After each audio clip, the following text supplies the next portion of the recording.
دوستو آج کی اس ویڈیو میں ہم جس انسان کے بارے میں بات کرنے والے ہیں اس انسان کو آپ میں سے بھلے ہی بہت کم لوگ جانتے ہوں گے، مگر اس بات میں کوئی شک نہیں ہے کہ اس انسان کو اتہاس میں حد سے زیادہ اہمیت دی جاتی ہے۔ اور اس کو اتہاس میں اہمیت دی جانے کی وجہ یہ ہے کہ کیونکہ یہی وہ انسان تھا کہ جس نے مسلمانوں کی آخری خلافت یعنی سلطنت عثمانیہ کو ختم کرنے میں ایک اہم کردار ادا کیا تھا۔ دوستو انٹرسٹنگ بات یہ ہے کہ سلطنت عثمانیہ کو تباہ و برباد کرنے والا یہ انسان ہماری اس دنیا میں 100 یا 150 سال پہلے نہیں بلکہ آج سے لگ بھگ 400 سال پہلے ہوا کرتا تھا۔ مگر آج سے 400 سال پہلے بھی اس انسان نے اپنی زندگی میں ایسے ایسے کارنامے کر ڈالے تھے کہ جن کارناموں کی وجہ سے اس کے اس دنیا سے چلے جانے کے لگ بھگ 250 سال بعد سلطنت عثمانیہ پوری طرح سے ختم ہو گئی تھی۔ اتنا ہی نہیں دوستو، حیرانی کی بات تو یہ ہے کہ اس انسان کے بارے میں یہ بھی دعویٰ کیا جاتا ہے کہ اس انسان کے کارنامے کہ جو اس نے آج سے لگ بھگ 350 اور 400 سال پہلے کیے تھے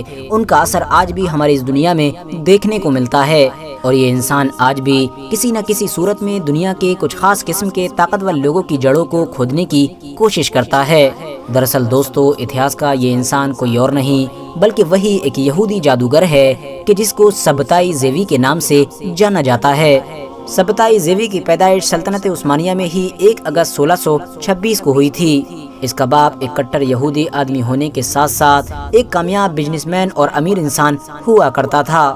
سبتائی زیوی نے اپنے یہودی دھرم کی بیسک تعلیم اپنے باپ سے ہی حاصل کی تھی، مگر پھر اس کے والد یعنی فادر نے یہودی دھرم سے ریلیٹڈ اور بھی ایجوکیشن دینے کے لیے سبتائی زیوی کو شہر کے سب سے مشہور ربی کے پاس بھیج دیا تھا۔ مگر دوستو حیرانی کی بات یہ تھی کہ سبتائی زیوی کا انٹرسٹ بالکل بھی یہودی دھارمک کتابوں میں نہیں ہوا کرتا تھا، بلکہ وہ تو اب قبالہ جادو میں حد سے زیادہ انٹرسٹ لینے لگا تھا اور قبالہ جادو کو ہی زیادہ سے زیادہ سیکھنے کی کوشش کر رہا تھا۔ آپ میں سے جو لوگ بھی نہیں جانتے ہیں تو میں ان کو بتاتا چلوں کہ قبالہ جادو ایک ایسا جادو ہے کہ جس کو حد سے زیادہ خطرناک مانا جاتا ہے۔ قبالہ جادو کو اچھی طرح سے سیکھنے کے بعد اب سبتائی زیوی نے اپنی یہودی کمیونٹی میں لوگوں کو اپنے جادو کی مدد سے کرتب دکھانے شروع کر دیے۔ دھیرے دھیرے وہ اپنے جادو کے بلبوتے پر اپنی پوری ہی قوم میں ایک طاقتور اور ایک قابل انسان کے طور پر پہچانا جانے لگا۔ مگر دوستو جیسا کہ ہم سبھی جانتے ہیں کہ یہودی دھرم میں مسیحا سے ریلیٹڈ ایک مشہور کانسیپٹ ہے جس کے مطابق یہودیوں کا یہ ماننا ہے کہ ان کا ایک مسیحا اس دنیا میں ضرور آئے گا جو ان کو دنیا میں سب سے طاقتور بنانے میں مدد کرے گا۔ تو دوستو 17ویں صدی ایک ایسا دور تھا کہ جب یہودی لوگ اپنے اس مسیحا کو لے کر حد سے زیادہ جذباتی ہو چکے تھے۔ زیادہ تر لوگوں کے بیچ یہ خبریں پھیل رہی تھیں کہ ہمارا وہ مسیحا بہت جلد ہی آنے والا ہے جو مسیحا آ کر نہ صرف ہم لوگوں کو غلامی سے آزاد کرائے گا بلکہ یروشلم کے علاقے پر ہماری سب سے طاقتور سلطنت بھی قائم کرے گا۔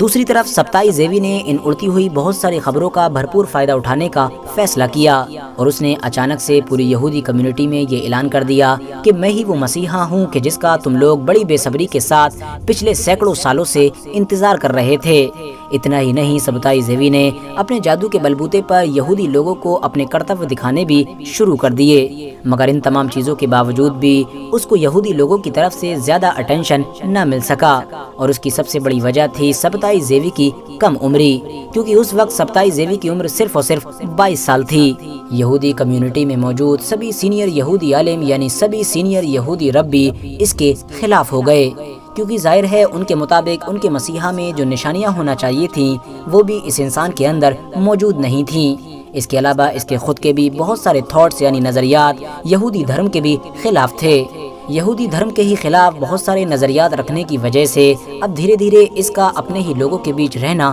مشکل ہو چکا تھا، جس کی وجہ سے ایک دن اس کو اپنے علاقے کو چھوڑ کر جانا پڑا۔ اپنے شہر کو چھوڑنے کے بعد اب اس نے دنیا کے الگ الگ علاقوں میں جا کر اپنی آئیڈیولوجی کو پروموٹ کرنا شروع کر دیا۔ مگر دوستو اس کی آئیڈیولوجی کو اچانک سے بوسٹ اس وقت ملا کہ جب اس نے مصر جا کر پولینڈ کی ایک یہودی فاحشہ عورت سے شادی کر لی۔ یقیناً اس شادی نے پوری دنیا کے یہودیوں میں کوہرام برپا کر دیا، کیونکہ دوستو انٹرسٹنگ بات یہ تھی کہ سارا نام کی اس یہودی عورت کا یہ بھی دعویٰ تھا کہ اس کے ساتھ ایک مسیحا کے علاوہ کوئی بھی شادی نہیں کر سکتا ہے، لہٰذا اب اس شادی کے ذریعے سے سبتائی زیوی نے پوری دنیا میں خوب شہرت بٹولی۔ اس شہرت کو دیکھتے ہوئے حلب اور مصر میں رہنے والے بہت سارے یہودی تاجروں نے اس انسان کے اوپر پیسے خرچ کرنے کا بھی فیصلہ کیا۔ بڑی بڑی ٹیمز بنائی گئیں، ایسی ٹیمز کے جو دور دراز کے شہروں میں جا کر سبتائی زیوی کی وچاردھارا کو پروموٹ کیا کرتے تھے اور اس کا میسج عام لوگوں کو دینے کی کوشش کیا کرتے تھے تاکہ زیادہ سے زیادہ لوگوں کو اس نئے گروپ میں شامل کیا جا سکے۔ اتنا ہی نہیں دوستو، سبتائی زیوی کے ایک فالوور کہ جس کا نام ابراہیم ہوا کرتا تھا، اس نے تو سبتائی زیوی کے اوپر ایک بڑی سی کتاب بھی لکھ دی تھی جس کتاب کا نام رکھا گیا تھا دا گریٹ وزڈم آف سولومون۔ آپ کو بتاتا چلوں کہ اس کتاب کے اندر سبتائی زیوی کے بہت سارے کارناموں کو ذکر کیا گیا تھا۔ دوستو، جہاں ایک طرف یہ نیا گروپ پوری سلطنت عثمانیہ میں بڑی تیزی کے ساتھ پھیلتا جا رہا تھا، تو وہیں دوسری طرف اس دور کے سلطنت عثمانیہ کے حکمران یعنی محمد فور کو اس بارے میں کوئی بھی خبر نہیں تھی۔ مگر دوستو، آپ لوگوں نے وہ کہاوت تو ضرور سنی ہوگی کہ جب گیدڑ کی موت آتی ہے تو وہ شہر کی طرف بھاگنے لگتا ہے، اور بالکل یہی ہوا سبتائی زیوی کے ساتھ۔ دراصل دوستو، سبتائی زیوی اپنی بڑھتی ہوئی شہرت کو برداشت نہ کر سکا اور اس نے شہرت کے نشے میں آ کر یہ اعلان کر دیا کہ میں بہت جلد ہی سلطنت عثمانیہ کی راجدھانی یعنی قسطنطنیہ جانے والا ہوں، اور میں جیسے ہی قسطنطنیہ پہنچوں گا تو سلطنت عثمانیہ کے سلطان کا تاج میرے سر پر ہوگا۔ دوستو، سبتائی زیوی کے ایسا کہتے ہی پوری سلطنت میں دھیرے دھیرے ہاہاکار مچنا شروع ہو گیا۔ یہ خبر اڑتے اڑتے اس دور کے سلطنت عثمانیہ کے وزیر یعنی فاضل پاشا تک بھی پہنچ گئی۔ فاضل پاشا کو جیسے ہی اس بات کی خبر ہوئی، انہوں نے فوراً اپنے سپاہیوں کو یہ حکم دیا کہ یہ انسان جہاں پر بھی ملے اس کو فوراً قید کر کے ہمارے سامنے حاضر کیا جائے۔ لہٰذا سبتائی زیوی کو قید کر کے قسطنطنیہ لایا گیا اور وہاں پر اس کو ایک قید خانے میں بند کر دیا گیا۔ کچھ وقت قید خانے میں بند کرنے کے بعد اس کو وہاں سے نکال کر قسطنطنیہ سے بہت دور موجود مصر کے ایک مشہور قید خانے میں ڈال دیا گیا۔ مگر ظاہر ہے دوستو، سبتائی زیوی اب ایک ایسا انسان تھا کہ جس کے پاس نہ تو پیسوں کی کمی تھی اور نہ ہی فالوورز کی، اسی لیے اب اس نے سلطنت کی راجدھانی سے بہت دور موجود قید خانے میں اپنے پیسوں کے بلبوتے پر کچھ سپاہیوں کو خرید لیا۔ قید خانے کے ہی کچھ لوگوں کو پیسوں کے لالچ سے اپنی طرف کر لینے کے بعد سبتائی زیوی جو کام قید خانے سے باہر کیا کرتا تھا، اس نے وہی کام قید خانے کے اندر ہی کرنا شروع کر دیا تھا، یعنی یہ اندر سے ہی اپنے فالوورز کی مدد سے اپنی وچاردھارا کو دور دور تک پھیلا رہا تھا۔ مگر دوستو، انہی دنوں میں سبتائی زیوی کو قید خانے کے اندر ہی یہ خبر ملی کہ ایک اور یہودی ربی نے پڑوسی ملک میں اپنے مسیحا ہونے کا دعویٰ کر دیا ہے۔ لہٰذا قید خانے میں موجود سبتائی زیوی نے مسیحا ہونے کے اس نئے دعوے دار سے فوراً ملاقات کرنے کا فیصلہ کیا تاکہ وہ جلد سے جلد اس کو بھی اپنے ساتھ ملا لے۔ لہٰذا اسی لیے اس نے اپنے فالوورز کے ذریعے سے اس انسان کو ملاقات کی دعوت دی۔ یہ انسان بھی ایک لمبا سفر طے کرنے کے بعد مصر کے مشہور قید خانے میں سبتائی زیوی سے ملنے کے لیے پہنچ گیا۔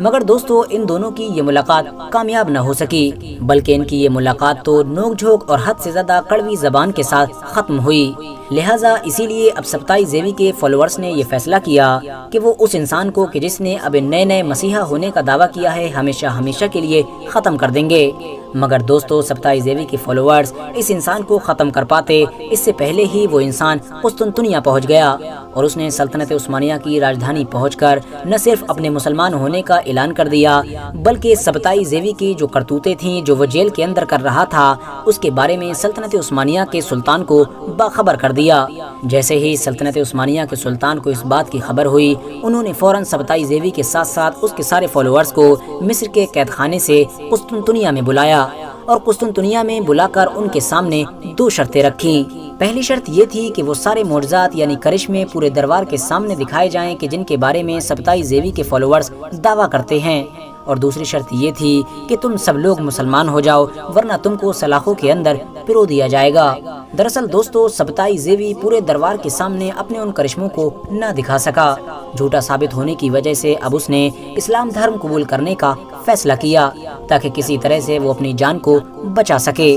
مگر دوستو، اس کے اسلام قبول کر لینے کی وجہ سے اب یہودی اور مسلم دونوں ہی کمیونٹیز میں اس کا بہت زیادہ مذاق بھی بنایا گیا۔ اس کے زیادہ تر فالوورز بھی اس کو چھوڑ کر چلے گئے، مگر ابھی بھی کچھ ایسے کٹر فالوورز موجود تھے کہ جنہوں نے اس کنڈیشن میں بھی اس کو نہ چھوڑنے کا فیصلہ کیا تھا، اور ان سارے فالوورز نے سبتائی زیوی کے ساتھ ہی اسلام دھرم بھی قبول کر لیا تھا۔ سبتائی زیوی کے ساتھ اس دور میں اسلام قبول کرنے والے 300 خاندان تھے۔ ان تمام کے تمام لوگوں کو ڈومنا کے نام سے جانا جاتا ہے۔ جس کا مطلب ہوتا ہے بدلے ہوئے یہودی۔ دوستو، سبتائی زیوی کے مسلمان ہو جانے کے بعد اب سلطنت عثمانیہ کے سلطان نے اس سے خوش ہو کر نہ صرف اس کو ایک سرکاری نوکری دی تھی بلکہ اس کے لیے ایک بڑی تنخواہ بھی مقرر کر دی تھی۔ دوسری طرف سبتائی زیوی بھی ظاہری طور پر ایک پکا اور سچا مسلمان ہونے کا دعویٰ کیا کرتا تھا۔ ہر وقت یہ نہ صرف خدا کی عبادت کرتا رہتا تھا بلکہ اس نے سلطنت عثمانیہ کے سلطان سے اسلام کی تبلیغ کرنے کے لیے دور دراز کے شہروں میں جانے کی پرمیشن بھی لے لی تھی۔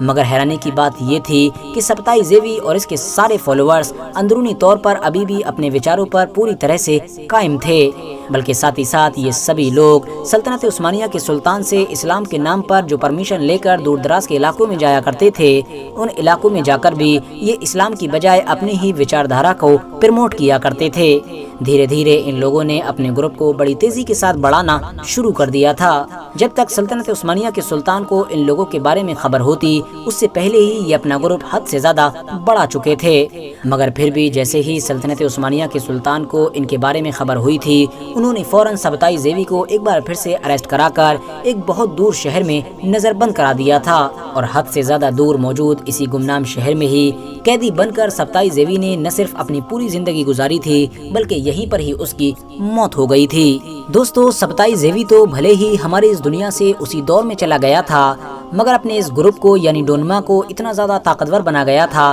کہ اس کے بعد یہ دھیرے دھیرے بہت زیادہ طاقتور ہوتا چلا گیا، اور پھر وقت وقت پر ہمیشہ یہ گروپ سلطنت عثمانیہ کے لیے سردرد بھی ثابت ہوتا رہا۔ یہاں تک کہ 20ویں صدی میں سلطنت عثمانیہ کو ختم کرنے میں جس ایک آرگنائزیشن نے سب سے اہم کردار ادا کیا تھا، یعنی جس کو ہم لوگ ینگ ترک کے نام سے جانتے ہیں، وہ بھی ڈونما نام کی اسی تنظیم کا ہی ایک خفیہ کارنامہ مانا جاتا ہے۔ اتنا ہی نہیں دوستو، دعویٰ تو یہ بھی کیا جاتا ہے کہ آج بھی ترکی میں لگ بھگ 1 لاکھ کے قریب ڈونما لوگ رہتے ہیں۔ یہی وجہ ہے کہ وقت وقت پر ترکی کے بہت سارے لیڈرز کے بارے میں بھی یہ دعویٰ کیا جاتا رہا ہے کہ ان کا تعلق کہیں نہ کہیں ڈونما کے ساتھ ہے۔ ان لیڈرز کی لسٹ میں سب سے بڑا نام ماڈرن ترکی کے فاؤنڈر یعنی مصطفیٰ کمال اتا ترک کا ہے۔ فی الحال دوستو، آج کی اپنی ویڈیو کو ہم یہیں پر ختم کرتے ہیں۔ ویڈیو پسند آنے پر نہ صرف ویڈیو کو لائک کریں بلکہ اپنے فرینڈز کے ساتھ بھی ضرور شیئر کریں، اور اسی طرح کی نالجیبل اور ہسٹوریکل ویڈیوز ہمیشہ دیکھنے کے لیے ہمارے اس چینل کو سبسکرائب کر کے ساتھ ہی میں بیل آئیکن کو بھی پریس کر دیں۔